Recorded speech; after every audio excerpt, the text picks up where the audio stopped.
Hello and welcome to the History of Modern Greece.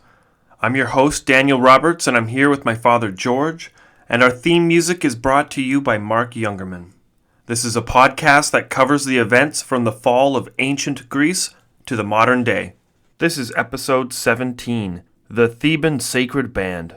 In 389 BCE, Agesilaus II focused his efforts back in Anatolia against the Persians. He remembered just how successful he was against the Persians the first time he invaded and wanted some of that glory back, especially after the Spartans were defeated both at land and at sea. Agesilaus II accompanied a fleet across the sea and landed in Ionia, where they gathered support from the cities still loyal to Sparta. And he was very successful in his campaigns against the Persians and even took several Greek city-states back from the Persian Empire. However, a message arrived in Agesilaus' camp that told him several oligarchs from Rhodes had traveled to Sparta. They spoke of an Athenian invasion planned for the island of Rhodes, as well as the fact that Athens had been secretly rebuilding its navy with Persian gold.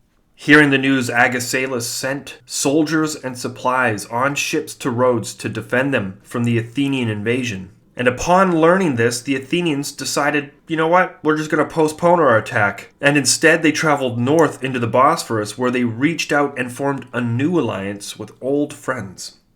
First, they went to Byzantium and forced a political reform, removing the oligarchs and instituting a democracy. Now, this happened in many cities in the north. The next stop for the Athenian navy was the small island of Lesbos. Actually, it's not that small. Where they encountered the local Spartan general and quickly overthrew him in battle, killing him on the field. After acquiring several new allies and re-establishing a tax network, the Athenian Empire was officially reborn, and a stream of revenue was once again flowing into the Athenian Parthenon. The difference this time versus the previous Athenian Empire was that now it was completely voluntary, and the taxes were not crippling. It was the will of the people to be free from the Spartans that made this all happen again, realizing that their former imperial masters, the Athenians, were not that bad.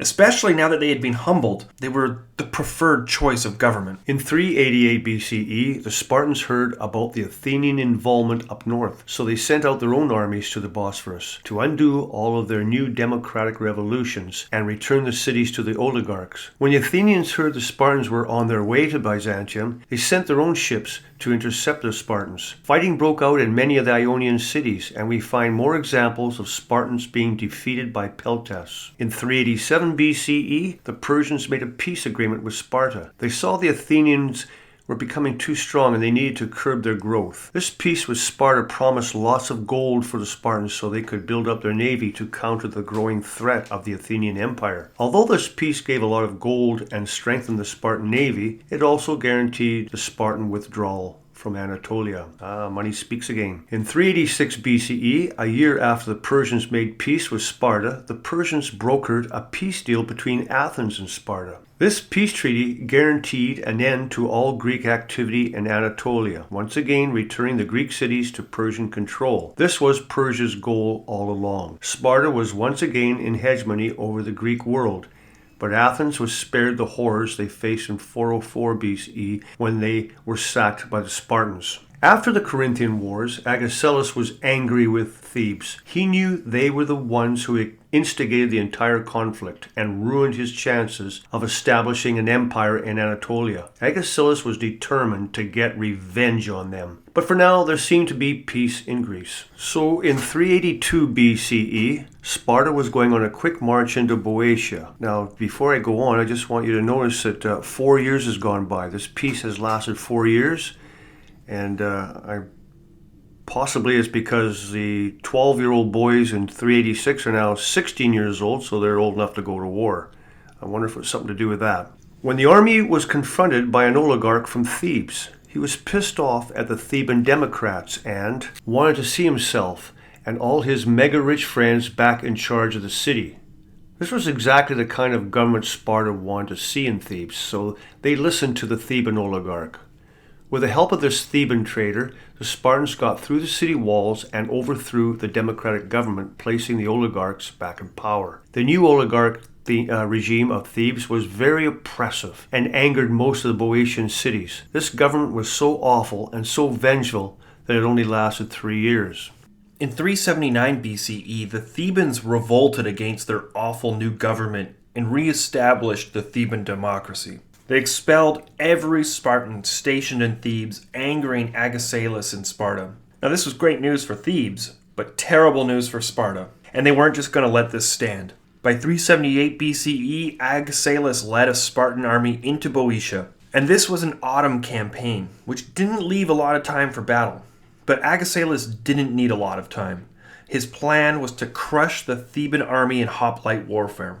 Unfortunately for him, the Thebans never agreed to meet them in battlefield, and instead they hunkered down for the winter behind their city walls. Now this prolonged the conflict, forcing Sparta to return home, but not of course without raiding all of the countryside and killing all the peasants who they could find. Which really sucks to be a peasant in these days. Agesilaus made sure to leave several garrisons behind to keep the Thebans hiding behind their walls and to make sure to keep wreaking havoc on the countryside. However, the Thebans were not going to let the Spartans get away with this, and several democratic leaders organized a military operation to get rid of the Spartan stragglers. By 377 BCE, the Theban army had hunted down and killed or expelled the Spartan garrisons that stayed behind. The democratic leaders of Thebes were very smart and very ambitious, and they wanted Thebes to be the dominant city in Greece. And they knew the only way for that to happen was to get rid of Sparta. So the leaders of Thebes plotted to rid the Greek world of Sparta once and for all. Now, over the last couple of centuries, the Thebans had learned a lesson or two from the Spartans. In order for them to ever defeat them in hoplite warfare, they were going to need a full-time army, just like the Spartans. And they were going to have to adopt their ruthless training. They developed an army out of thousands of farmers, which acted more like reserve units, and they made the bulk of the army. But inside the nucleus of this reserve army was a highly skilled, full-time professional warrior class who had spent their entire life training to fight and kill on the battlefield. And they were remarkably similar to the Spartan warriors. And they were called the Sacred Band. Now, the Sacred Band was made up of 150 gay couples who were paired together. Now, the logic of this setup was simple. If you take two people who really love each other and stick them in a battlefield, they will literally do anything to make sure that the person they love the most survived. And this desperation to make sure that their partner lives meant that they were going to be way more ruthless on the battlefield. And this made the Sacred Band a killing machine that could rival the Spartans. So in ancient times, the gayest army was actually the strongest army. When the Theban Democrats got word that the Spartans were once again marching into Boeotia, they decided that it was time to unleash their new secret weapon and face them off against the Spartans. So the Thebans, preparing for battle, marched out to meet the Spartan army. And in 371 BCE, the Theban army met the Spartans at the Battle of Leuctra. Once again, the Spartans stacked their best warriors on the right flank, just like every Greek army had done in the past. And this is because the right was always the honorable place to be, and it was reserved for the highest ranking soldiers. And the reason for this is because of the formation of the hoplite army, where the right flank is protected by the man on the left, which means the far left is usually vulnerable. So they put the highest ranking officers in the safest spot because you want them to survive to live to fight the next battle. However, the Thebans knew they were going to do this because they always do this. It's very predictable. However, this time the Thebes did something different. They positioned the Sacred Band, their strongest military force, on the left flank, right in front of the Spartan elite soldiers. Not only did they put them right in front of the Spartans' elite soldiers, but they made sure that their ranks were over 50 men deep. Now this is like the deepest phalanx you'd ever seen. There's no way you could penetrate this with like even the most vicious Spartan hoplite warriors. It'd be like going up against a brick wall. And these are not only 50 men deep, but it's also like the most skilled, trained army the Greek world had ever seen. So this Greek phaser was set to kill. When they meet in battle, it's going to be a slaughter. And the Thebans, massacred the Spartans, killing more than half of them right there, wounding hundreds more, and they even killed the Spartan king on the battlefield. This was a major victory for the Theban general Epaminondas. In one battle, they destroyed a good portion of the entire Spartan elite warriors. There had been so many casualties from the Peloponnesian War and the Corinthian War, and now this Theban War, that their manpower was extremely limited. Not to mention, they practiced a ritual in which any child born with the slightest defect would be thrown off a cliff and discarded. So this meant that the amount of recruits for the Spartans were already very low. And now Epaminondas was determined to completely wipe the Spartans off the face of the earth. In 370 BCE, Epaminondas marched his army across the isthmus and into the Peloponnese. They raided the countryside and eventually, in 370 BCE, Epaminondas marched his army across the isthmus and into the Peloponnese. They raid the countryside and eventually make it to the unwalled city of Sparta. The Spartan army was too weak to engage the army, so they fell back into their city to defend her. All the while, the Thebans ravaged the countryside, freeing Helots and killing Spartan loyalists. At times, the Spartan women came out and attacked the Thebans. Instead of engaging in a bloody war of attrition, the Thebans set sail and bypassed Sparta entirely. They landed in ancient Mycenae, where they went to free the Helots.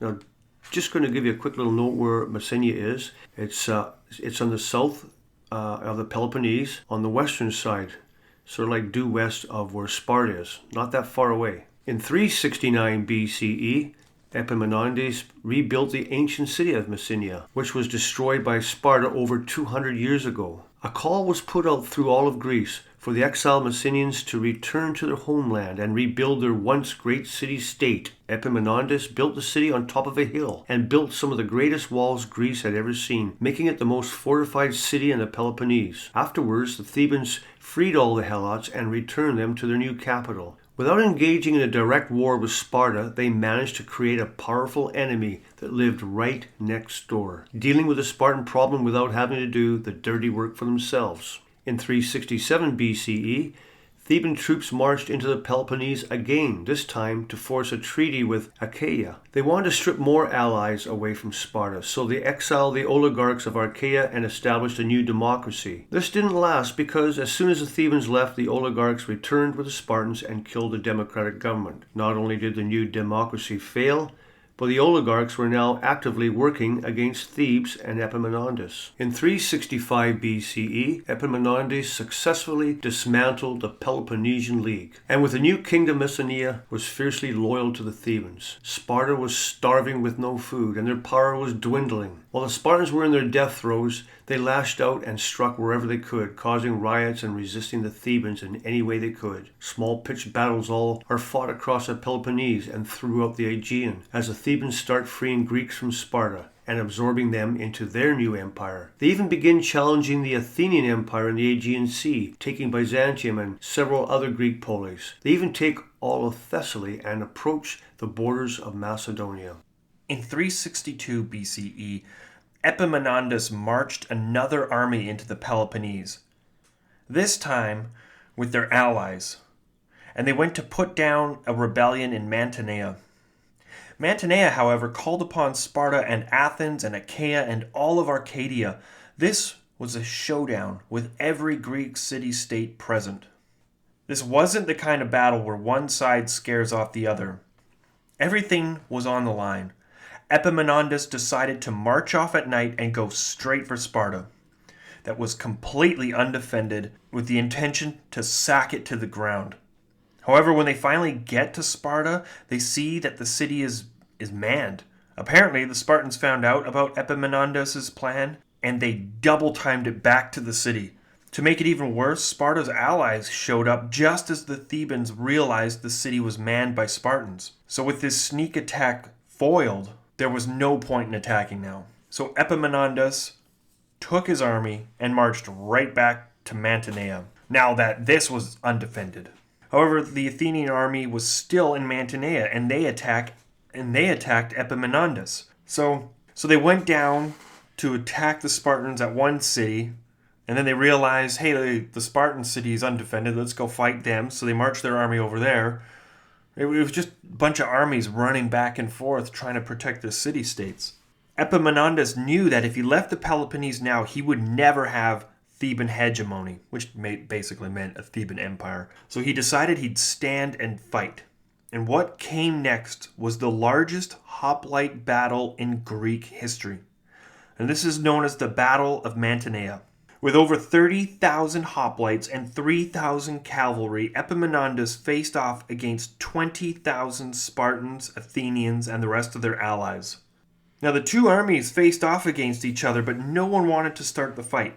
The two armies were sizing each other up when Epaminondas ordered his men to form into columns and march parallel to the army line. When the Thebans dropped their gear and started casually setting up, it looked to the others, the Spartans and Athenians, like the Thebes were setting up camp for the night. They began to relax, and they also kind of relaxed their military formation. However, the Thebans were very calmly moving their troops into position for attack. They knew what they were doing. Just calmly put everything down and make it look like you're going to sleep for the night, but what you're really doing is forming into battle lines in such a calm way that no one even noticed what they were doing. And then Epaminondas secretly moved his sacred band into the position in the front of the Spartan elites in a move to recreate the Battle of Leuctra. So once they were all in position, when the order was given to charge, it took the Spartans and Athenians completely by surprise. Which also, it's important to note that at this point the Spartans and Athenians are on the same side. So it just goes to show how quickly everyone is changing teams. Now they scrambled to get into formation. And according to Xenophon, the sacred band pierced through the Spartan elite like a trireme through a ship. The Thebans smashed right through the Spartans and then came around the rear of the enemy line and then crashed into the Mantinean army. The Thebans and the sacred band had completely destroyed Sparta and her allies, and the rest fled the battlefield. Unfortunately, though, Epaminondas was mortally wounded by a Spartan and died shortly after the battle. And with him now dead, the next line of command fell onto another man who had died in the attack, which, bad news. In fact, the third in command also perished in this attack, and the leadership of the Theban army just ceased to exist. The Spartans and the Athenians were running defenseless now, and it was the perfect opportunity for the Thebans to pursue them and crush them forever. However, they were leaderless, so they just went home. Terrible idea. There was no leadership at all. All of the power was held by Epaminondas, and he was a brilliant leader. But without him, there was no movement. Without a successor to the Theban ambitions for hegemony, the Theban ambitions for hegemony completely faded away. So they had it. They won this battle. They completely annihilated their enemies. And because they lost 3 people, who just happened to be the first in command, the second in command, and the third in command, their entire military force faded away. Now, this is a very classic way of Greek warfare, where you put your general right on the front lines. And they all thought it was about bravery. But, look what happens. You lose your generals and everything falls apart. So, it's a strength and a weakness. By 361 BCE, the Greek polis such as Sparta, Athens, Corinth, and Thebes were completely exhausted from nearly a century of fighting. Whenever one Greek polis became strong enough to rule over the others, the Greek polis would team up to make sure their neighbor didn't get too strong. It happened many times, and each polis had their turn at it. But now they were withered and weak and poor. This mutual destruction left them vulnerable to outsiders, and a Greek tribe to the north is about to take advantage of them. Who are the Macedonians? They are Greek and they come from the north. The largest mountain in Greece, Mount Olympus, acts as the border between Thessaly and Macedon in the north. The mountain is a natural barrier that isolated the Macedonians from the other Greeks. Something to take note of the Macedonians was that they did not live in a Greek polis system. They were considered to be barbarians by many of the cultured Greeks in the south. Yet the Macedonians were Greek, spoke Greek, and worshipped the Greek gods. They were Greek, but a different type of Greek. Instead of living in Polish system, the Macedonians were a kingdom. They had a king and many different Macedonian tribes underneath the king ruled by noblemen. The Macedonian kings come from the Argead dynasty, which dates back to 700 BC. Even though there are legends of Argead kings, we don't have a reliable record until 547 BCE, when Amyntas I was king of Macedon. It was in 514 BCE, during the reign of Amyntas I, that they give the tribute of earth and water to the Persians. During the Persian invasions, Macedon was a vassal state to the King of Kings. Alexander I ruled from Macedon from 498 BC to 454 BC. The fact that the kings of Macedon retained such autonomy during their occupation by Persia shows just how tolerant of an empire the Persians were. The Macedonians didn't sell their cousins to the south. They warned them about the Persian plans to burn Athens to the ground, and they even fed them supplies during the Greco-Persian Wars. They even fought in several battles against the Persians, killing thousands of them. When the wars were over and the Athenian Empire started to dominate the Aegean Sea, it prevented Macedon from expanding or even controlling their own travel and trade. Even though they had an alliance on paper, the Macedonians were always working with the Spartans against the Athenians.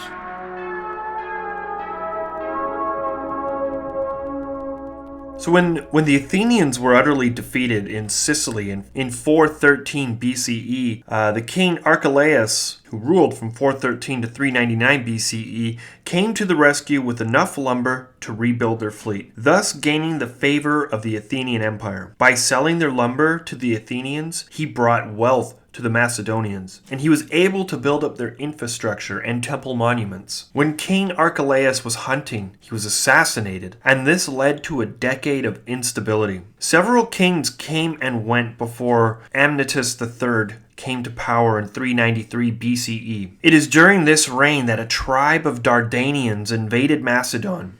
After decades of fighting between the Macedonians and the Dardanians, Macedon agreed to pay tribute to the Dardanians to keep them from harassing them. When Amyntas III died in 370 BCE, his son Alexander II took the throne of Macedon. And as soon as he took the throne, the Dardanians attacked again. With the help of the Athenians, they defeated the Dardanians and preserved Macedonian sovereignty. Unfortunately for Alexander, he was also assassinated, this time only 2 years into his reign in 368 BCE. Now, Perdiccas III inherited the throne from his older brother, and he fought off a usurper almost immediately. Because he was too young, Ptolemy ruled as his regent until Perdiccas came of age. Ptolemy tried to seize control for himself and had Perdiccas exiled to Thebes, but it is in Thebes that Perdiccas learned how to be a hardened soldier and leader. And he returned to Macedon when he became of age and immediately called for the execution of Ptolemy. In 359 BCE, Perdiccas, king of Macedon, led an army up north to fight the Dardanians. But unfortunately for him, the Dardanians annihilated the Macedonian army and laid waste to the countryside. Over 4,000 Macedonians were slaughtered on the battlefield, and the Dardanians could have pressed further and wiped out the Macedonians, but they didn't. In all of the fighting, Perdiccas III was killed in battle. With Perdiccas now dead and his son only a baby, his younger brother Philip became the regent over his infant son Amyntas IV. So there's definitely a reoccurring theme here, and that is if you're going to go to war with your enemy and you almost completely defeat him and you choose not to wipe him out at the end, you're really just asking for trouble, because not only do they not forget,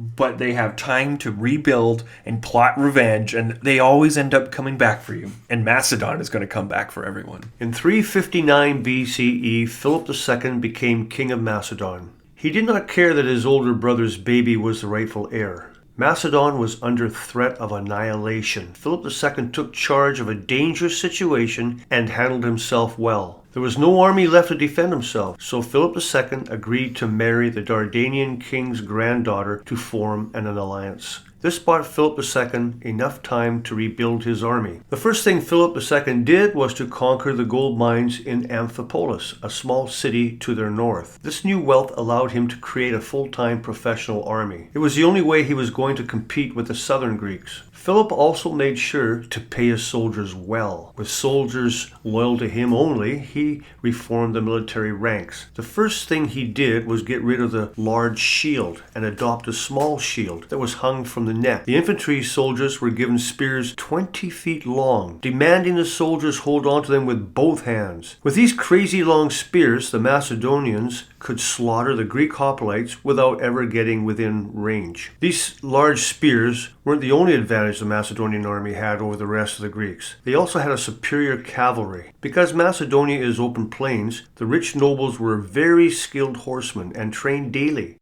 Combining this superior cavalry with the long spears in a Macedonian phalanx gave the Macedonians an advantage over the entire world. Just like the peltest, the Macedonian phalanx was a technological advancement that gave the Macedonians an advantage over the other Greek polis. It could even withstand a full frontal cavalry charge. And it isn't just larger spears that made the Macedonians a better fighting force. It was now they protected their flanks with regular hoplites and deployed their cavalry from the honorable right flank. Most often, the cavalry was unleashed as a lethal blow at the end of a battle. This strategy could also be described as an anvil and hammer. The anvil is the phalanx that pins the army down, and then the cavalry swing in from the rear and act as a hammer, crushing their enemy in a fatal pinch. By 358 BCE, Philip's new army was ready to rid the Macedonians of the Dardanians once and for all. When Philip faced off against the Dardanians, he stacked his best troops on the right and led them personally in a charge. The Macedonians crushed the Dardanians, killing over 5,000 of them, while only suffering a few hundred losses themselves. Philip finally pushed the Dardanians out of Macedon for the first time in over 50 years. But he wasn't going to stop there. Philip was determined to keep spreading. In 356 BC, Philip's wife Olympia gave birth to their son, Alexander the Great.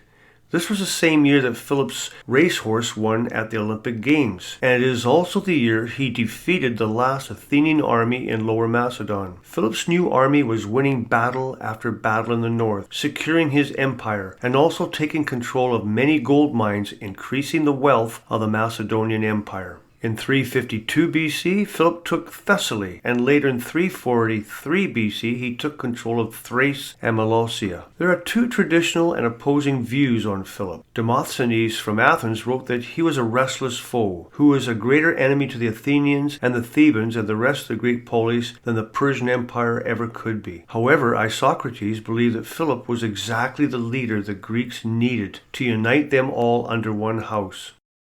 The Greeks needed to stop fighting each other and start working together. Otherwise, the Persians will destroy them. Isocrates was a pan-Hellenist who believed in the unification of all Greeks.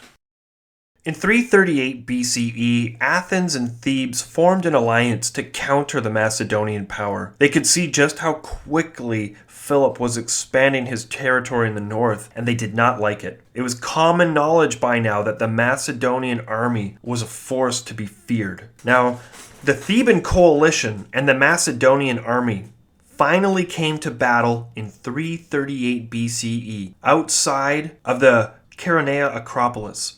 They met for battle in a large, dried-up riverbed.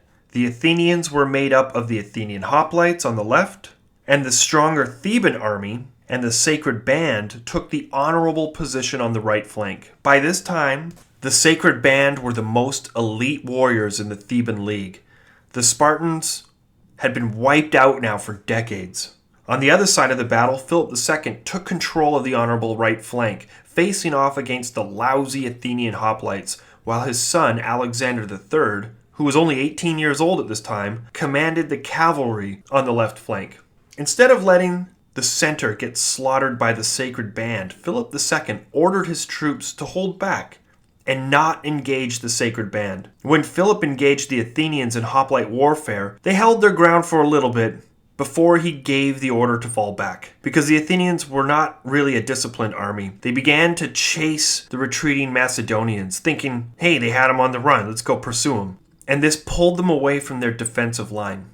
The Sacred Band, however, was a disciplined army, and they did not break rank. This is an example of the feigned retreat, where you pretend to run away because you're losing in order to trick your enemy into pursuing you. Now, with the Athenians on the left flank now breaking rank and pursuing the retreating Macedonian phalanx, a clear line of sight opened between the Athenian hoplites and Alexander's cavalry. Galloping across the center of the battlefield from one far side of the army, the cavalry came charging in and rammed right into the exposed flank of the Athenian hoplites. The Theban soldiers watched in horror as their Athenian comrades were all slaughtered on the battlefield. With the Athenians completely wiped off the board and the Thebans in disarray, the Macedonian center infantry began to charge the line. And this, of course, forced the Thebans to form up into their phalanx and meet their enemy in formation. However, Alexander was now behind them with his cavalry, and he began the attack from the other side. The Thebans were pinned and could not get away. And of course, the entire Sacred Band was on this battlefield. Now, the Sacred Band held together and fought bravely against the Macedonians, but there was no way they could win. They literally fought to the very last man. Every single member of the Sacred Band was killed in this battle. And Philip II was so impressed with their bravery that he built a statue on the battlefield honoring their bravery. With this battle, Philip II seized control of all of mainland Greece. In 337 BC, Philip, now ruler of all of Greece, created the Hellenic League, sometimes referred to as the League of Corinth. This league was comprised of every single Greek polis on mainland Greece except for Sparta. This was all starting to move towards the vision of Isocrates, who wanted to see all of Greece unite under one banner and to crusade across the Aegean and to wipe out the Persian threat once and for all.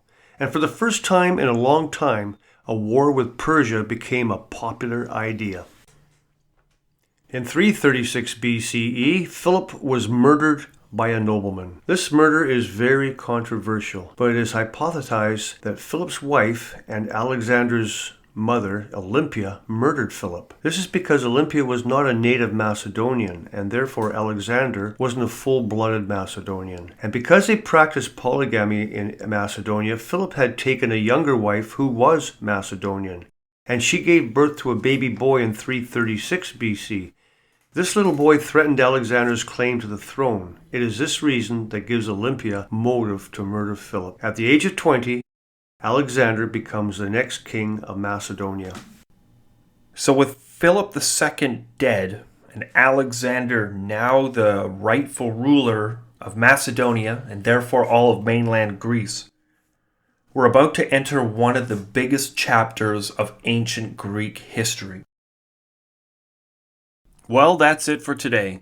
Join us next time on the history of modern Greece. See you next time. Stay safe and stay awesome.